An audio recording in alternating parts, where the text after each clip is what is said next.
자, 저희 4차 시 하겠습니다. 4차 시. 자, 3장 재무설계 프로세스입니다. 우리 앞에서 2장까지 지금 끝났어요. 2장까지 1장에는 재무설계에 대한 이해 파트로 해서 재무설계가 무엇인가 이런 내용을 공부하셨고요. 두 번째는 우리 재무설계사에 대한 뭐 했어요?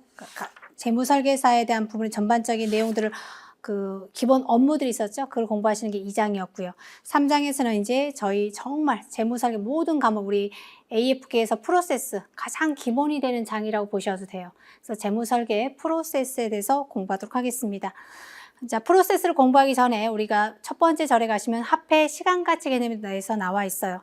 합해 시간가치 개념은 시험 문제가 한 문제 정도는 보편으로 항상 늘 한 문제는 출제가 됐던 장이에요. 그래서 한 문제 정도는 예측하시면 될 것 같고요. 나머지 문제는 뭐죠? 뒤에 있는 프로세스 나올 수 있겠죠. 그래서 작게 나오면 2문제, 많이 나오면 5문제. 우리 3장에서는 그래서 중요 장으로 체크하셔야 된다고 말씀을 드렸네요. 79페이지 합해 시간가치 정의가 되어 있습니다. 합해는 시간의 흐름에 따라서 다른 가치를 가지게 되는데 이를 뭐란다? 합해 시간가치라더라 라는 거죠. TBM이라고 합니다. 합해 시간가치 기본 개념 가시면 달리가 뭔지, 복리가 뭔지, 이자가 뭔지, 그 다음 현재가치, PMT, 뭐 이자 이런 내용들이에요. 그래서 전체적으로 가지고 한 문제를 낼 수 있으니까 그냥 가볍게 보셔도 되겠습니다. 자, 첫 번째 기본 개념으로 달리와 복리 있습니다. 세 번째, 달리는 일정한 시기에 원금에 대해서만 이자율을 곱하여 이자를 곱하는 방식을 우리는 달리라고 하죠. 여기서 1,000만 원을 넣어놨어요. 1,000만 원에 연 10%짜리입니다. 2년간에 대한 부분이라면 1년에 그 1,000만 원에 10%니까 1년이 지나면 얼마가 붙는 거죠? 100만 원이 붙고요. 또 2년 대차에 되면 또 100만 원이 붙죠. 그래서 1,200만 원이 되는 거죠. 결국 이자가 100만 원, 100만에서 200만 원이니까 1,200이 되는 게 바로 달리고요. 그와 반면에 복리라는 것은 다음 단락. 복리는 중복된다는 뜻의 한자의 복에 대해서 알 수 있듯이 이자를 계산한 데 앞에서 지급한 이자를 원금에 대한 중복한 금액에서 이자를 곱하여 이자율을 곱하여 이자를 곱하는 방식입니다. 그러니까 1년차 똑같은 예로 1,000만 원에 10%짜리예요. 2년짜리예요. 그러면은 1년이 되시게 되면 100만 원이 붙죠. 1,100에 대해서 뭐가 붙는 거죠? 다시 10%가 붙는 거죠. 그래서 계산하시게 되면 이자가 전체 이자는 210만 원이 되는 거예요. 그래서 1,210만 원이 되는 거죠. 달리 같은 경우는 1,200이 됐던 거죠. 이자가 200이었으니까. 그래서 밑에 공식 보시면 달리 방식과 복리 방식 그 계산 문제 공식 있죠. 그래서 원리금에다가 뭐예요? 원금 곱하기 1 플러스 이자율에다 기간을 곱하시면 1년에 2년에 곱하시게 되면 뭐가 되는 거죠? 달리가 되는 거고요.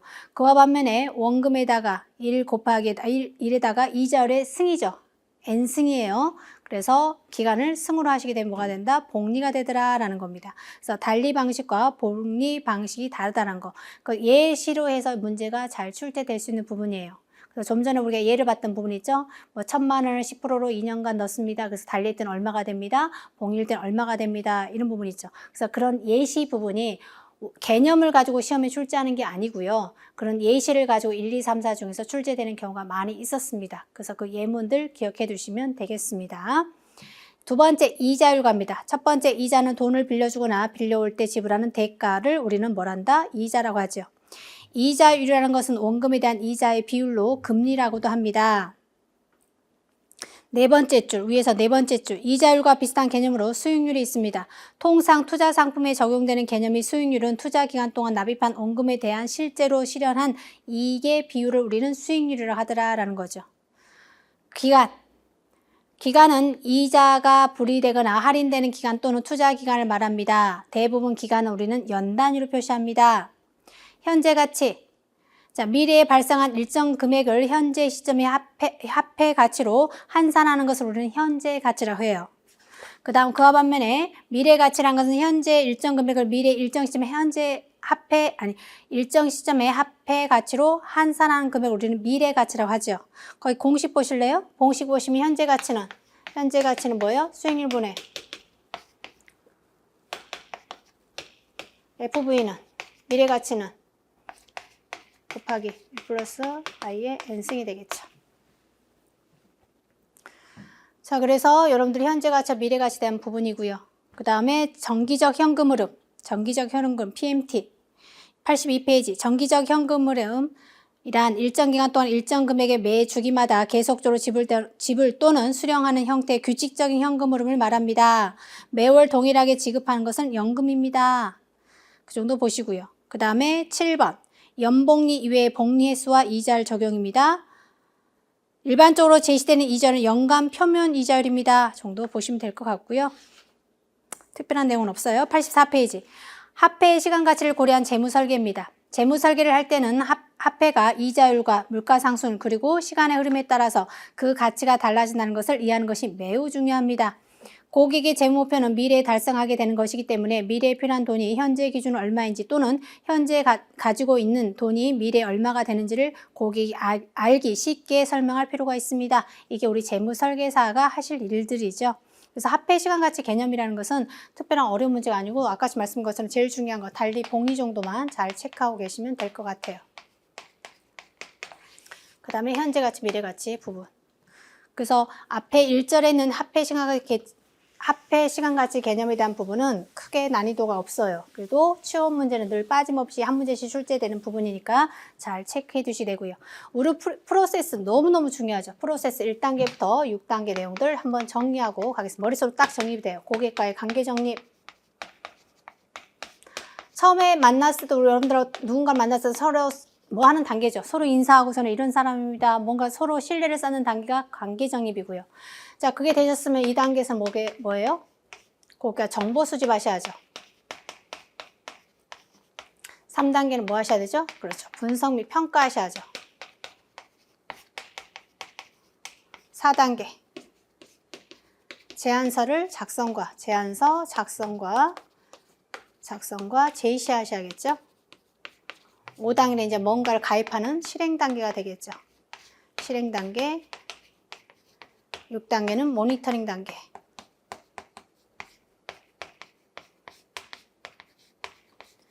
여기 있는 이제 내용들이 가지고 이렇게 멀티형으로 가나다라 마바사 해서 순서 프로세스가 바르게 다른 걸 찾으십시오. 1번 가, 나, 다, 라, 마 이런 형태 있죠? 그래서 이런 형태 찾는 문제가 가장 전형적인 문제가 될 거고요. 다음 중에서 다음 중 1단계 고객과의 관계 정립에 대한 설명을 적절치 않은 거 그러세요. 1, 2, 3, 4 중에서 찾으실 때 뭐예요? 한 1, 2, 3은 대부분 뭐예요? 1단계 내용이고요. 4번은 뭐 2단계 내용이에요. 그래서 틀린 거 고르신다거나 이걸 문제를 낼 수 있겠죠. 이제 문제집 해커스 문제집 보시면서 아 이런 문제 출제됐구나 라고 보시고요. 우리 해커스 보시게 되면 그 문제를 다루시다 보면 아 이런 문제 유형도 있구나 아 저런 문제도 있구나 이런 거를 문제를 파악하시는 것도 굉장히 중요해요. 그냥 무조건 책을 정독하는 것도 물론 중요하지만 시험 패턴이 어떤 형태인지 모르고 그냥 계속 푸는 것은 그렇게 현명한 방법은 아닙니다. 그래서 여러분들이 문제를 한 번씩은 다시 한번 이렇게 문제집을 한번 구경해 보세요. 구경해 보시면서 아 이런 문제 유형들이 나오는구나. 그게 뭔지는 모르겠지만 보시면서 아 이제 수업을 들으실 때 우리 동영상 들을 때도 문제를 보시면서 이제 2장을 저희가 예를 들어서 공부하고 있거나 3장을 공부했다면 한 번에 넘겨보세요. 문제를 쭉 한번 보시면서 아 이런 문제 패턴들이 나오는구나. 그러면 우리 수업을 들을 때 좀 더 집중해 들지 않을까라는 생각이 듭니다. 그래서 문제를 풀시라는 게 아니라 문제 이용도 한번 살펴보는 것도 괜찮겠다고 말씀을 드립니다. 자, 본격적으로 프로세스 갑니다. 85페이지 갑니다. 자, 첫 번째 줄 1장에서 언급했듯이 재무 설계는 개인의 삶의 목표를 파악하고 그 목표를 달성하기 위하여 개인이 가지고 있는 재무적, 비재무적 너무너무 많이 나오죠. 재무적 동그라미와 비재무적 동그라미 사이 플러스 해놓으라고 그랬어요. 자원을 적절하게 관리하는 일련의 과정으로서 정의합니다. 재무 설계 프로세스는 단일이나 복합이나 종합 재무 설계를 모두 이루어집니다. 그래서 단일과 복합과 종합이라는 건 뭐냐면 단일이라는 것은 한 과목을 다루신 것을 단일이라 하고요. 복합이라는 것은 두세 개의 과목을 합쳐서 다룬 것을 복합이라 하고요. 우리 7개의 과목을 다 다루시는 것을 종합이라고 해요. 나중에 여러분들이 A 합격하시고 이제 CFP 들어오시게 되면 이제 사례를 다루시게 될 거예요. 단일 사례 다루시고 복합 사례 다루시고 종합 사례 다루실 때 그런 용어라고 생각하시면 되겠습니다. 단일은 한 과목만 다루는 거, 복합은 두세 개의 과목을 같이 섞어서 다루는 거, 그러니까 복합은 전체적인 거, 종합은 전체적인 7과목을 다 다루시는 것을 종합 재무 설계라고 보시면 된다고 말씀드릴 수 있겠습니다. 거기 밑에서 그림 위로 3줄. 재무설계 프로세스는 현금의 흐름과 순자산, 보험, 투자, 부동산, 세무, 은퇴, 상속 등 재무설계 핵심 콘텐츠를 서로 연결합니다. 그래서 프로세스 내에서 다뤄보겠습니다. 라는 거죠. 86페이지 표 3-1 각 단계별로 핵심 수행 업무들이 있습니다. 별표 쳐놓으세요. 1단계부터 해서 6단계. 자, 1단계에서는 어떤 핵심 수행 업무가 있냐. 이것을 이제 하나씩 이제 단계별로 들어가서 다시 공부는 하실 거예요. 그래도 전체적 그림으로 여러분들이 중요한 것은 이런 걸 다룬 것은 1단계구나. 이런 것은 2단계구나. 이 정도는 알고 계셔야 돼요. 자, 1단계 관계 정립에 가셔서 어떤 업무 수행을 하느냐. 재무 설계에 대한 설명을 하셔야 돼요. 고객한테 우리는 재테크와 고객들은 대부분 재무 설계한다면 재테크를 생각하시거든요. 재테크는 뭐예요? 수익을 더 많이 나고자 하는 거죠. 누구나가 재무 설계를 생각하지 않아. 일반 고객들은 뭘 생각해요? 재테크를 생각해요.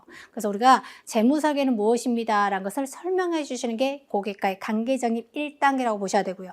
두 번째, 재무 설계사와의 역량과 역할에 대한 설명이에요. 나는 이런 자격증을 가지고 있습니다. 나는 여기까지 고객님한테 서비스 해줄 수 있습니다. 이런 걸 설명하는 게 바로 1단계고요.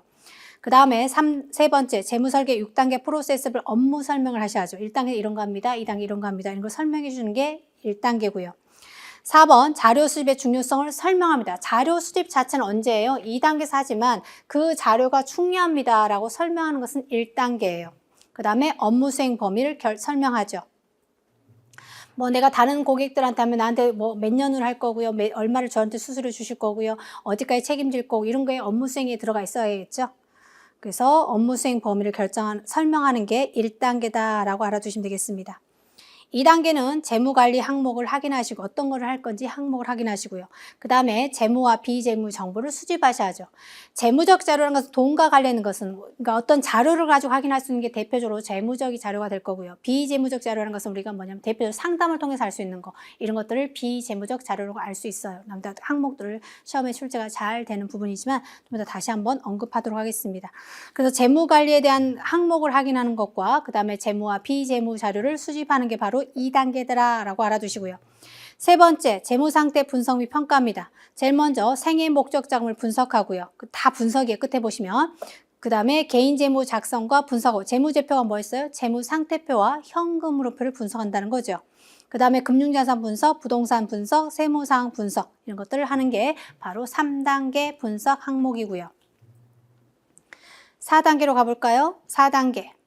제안서 작성 및 제시, 재무 전략을 수립하시고요. 재무 전략을 수립하시고 전략이란 것은 뭔가 방향성을 제시하는 게 바로 전략이라고 말씀드렸어요. 제안서를 작성하시고 작성하셨으면 그걸 제시해 주셔야겠죠. 5단계 실행하는 단계 제안서에 대한 요약을 하셔야죠. 제안서를 이렇게 했습니다. 요약하시고 나서 그 다음 각각에 대한 운영자산, 투자자산, 안정자산, 금융상품을 제안하셔야죠. 우리가 운영자산은 1년 이내 상품들, 그 다음 투자자산은 1년에서 10년 사이, 그 다음에 안정자산 10년 이상 상품들 말했죠. 대표적으로 유언관리나 그 다음에 은퇴자산들을 말씀드렸죠. 대표적으로 연금이었죠. 보장자산과 연금자산들을 말씀드렸죠. 이런 거를 금융상품을 제안하고요. 부동산 관련 실행상을 안내하고요. 세무 관련 실행상도 안내하더라. 뭔가 실행하는 단계입니다.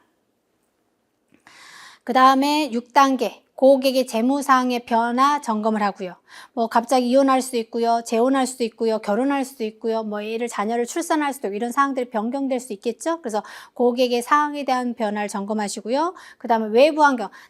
내 의지와 상관없이 경제가 너무 좋지 않아요. 그럴 수도 있죠. 그래서 경제 환경에 대한 변화도 점검하셔야 되고요. 실행사항의 점검 조정도 필요하더라라는 거죠. 이게 바로 6단계 모니터링입니다. 그래서 여러분들이 머릿속으로 가장 중요한 것은 지금 말씀드린 6단계에 대한 내용들, 핵심 내용들을 알고 계셔야 핵심 업무 내용들을 알고 계셔야 되겠더라. 그게 첫 번째 내용입니다.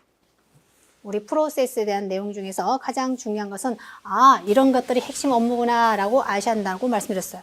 그래서 각각에 대한 1단계부터 하나씩 들어가도록 하겠습니다. 제일 먼저 중요한 것은 다시 말씀드리지만 86페이지에 있는 그림을 머릿속으로 딱 그려져셔야 훨씬 단계별로 들어가서 공부하기가 쉬워져요. 자, 1단계부터 가겠습니다. 87페이지. 재무설계 프로세스 1단계는 고객과 재무설계사의 관계 정립 단계입니다. 6단계 프로세스 수행을 가능하게 하는 고객과의 첫 만남이라고 할 수 있습니다. 고객과의 장기적인 관계에서 양측의 책임과 역할을 분명히 함으로써 고객과 재무설계사 간의 상호작용을 위한 기반이 마련된다는 점에서 고객과의 관계 정립이라는 재무설계 프로세스 1단계 대단히 중요합니다. 그러겠죠? 계속 진행할 수도 있고 진행하지 못할 수 있는 거죠. 그래서 1단계 이런 내용들이고요. 쉽게 말씀드려 고객과 어떤 신뢰를 쌓는 단계라고 볼 수 있겠습니다. 밑에 박스 갑니다. 1단계에서 고객과 관계점 단계에서 유의사항들이 있습니다. 5가지 있네요. 1단계 이런 것들은 주의하십시오 라는 거죠. 첫 번째, 가볍게 보세요. 재무설계사의 첫 번째 업무 순서는 고객이 어떤 업무에 종사한지를 명확히 하는 것입니다. 그 다음 두 번째, 재무설계사는 고객의 니즈와 기대치를 밝혀야 됩니다. 세 번째, 재무설계사는 프로세스를 명확하고 종합적으로 고객에게 설명하는 것이 필수적입니다. 성공적인 재무설계는 재무설계사의 스킬과 근면성 그 이상에 달려있고 그것은 또한 고객과의 적극적인 참여를 요구합니다. 다섯 번째, 고객과 재무설계사 사이의 모든 상호작용과 마찬가지로 대화는 출발점입니다. 이게 고객과 1단계에서 하실 때 뭐예요? 유의사항이시죠. 그래서 1단계 이런 것들을 주의해야겠다라고 보시면 되고요. 다시 88페이지 가시게 되면 이제 업무 수행 내용들이 쭉 있어요. 첫 번째 재무설계에 대해 설명합니다. 그 재무설계사 역량과 역할을 설명합니다. 프로세스별 업무 설명합니다. 자료수의 중요성을 설명합니다. 그 다음 업무 수행 범위를 결정합니다. 앞에 있는 항목들 업무 수행들 내용들 다시 써놨죠. 5가지를. 그 정도 보시면 될 것 같고요. 그 중에 5번째 업무 수행 범위 결정하는 부분 보겠습니다. 그 박스 예제 한번 볼까요? 어떤 내용들이 포함되는지. 반드시 이건 들어간다는 것은 아니에요. 예시를 하나 설명하고 있는 거예요. 어떤 것들이 업무 수행 계약서에 들어가는지. 8가지 항목이 있습니다. 재무설계사와 고객과 역할과 책임, 어디까지 역할하고 어디까지 책임질 건지에 대한 부분이 있으셔야겠죠. 포함되는 서비스와 포함되지 않는 서비스 구분, 재무설계 업무의 보수에 관한 내용, 얼마를 받을 것인지 이런 내용들이 적혀 있겠죠. 고객 정보의 비밀 유지에 관한 확약, 계약 당사자와 계약 기간, 무한대로 그 사람이 죽을 때까지 해주는 건 아니잖아요. 그래서 뭐 몇 년으로 한다거나 이런 걸 정하셔야겠죠. 고객 불만 해결에 대한 사항, 발생 가능한 이해사항 중 사항, 이런 문제가 발생 어떻게 할 건지 그런 것도 사항에 대한 기재하셔야 되고요. 그 다음에 계약 해지 및 종료에 관한 사항, 어떨 때 계약을 해지할 건지, 어떨 때 종료할 건지 이런 내용도 써 있으셔야겠다라는 거죠. 업무 수행 계약서의 기재 사항들 예시가 있습니다. 꼭 한번 보시면 도움이 되시겠네요. 1단계는 그렇게 어렵지 않아요. 1단계 아까 말씀드린 것처럼 자, 재무설계가 뭔지 고객한테 설명하셔야 되고 프로세스 업무 각 단계별로 이런 단계를 이루어집니다 라고 설명하고 자료 수집이 중요합니다 라고 설명하셔야 되고 업무 수행 범위를 결정하는 게 중요하다 이런 게 들어갑니다 라고 해주시는 게 바로 어디라고요? 1단계 고객과 관계 정립이더라. 고객과 관계 정립 자체가 앞으로 계속 프로세스가 진행될 건지 말 건지 결정되는 시기이기 때문에 가장 중요한 부분이라고도 말씀을 드렸을 겁니다. 1단계는 그렇게 보시면 될 것 같고요.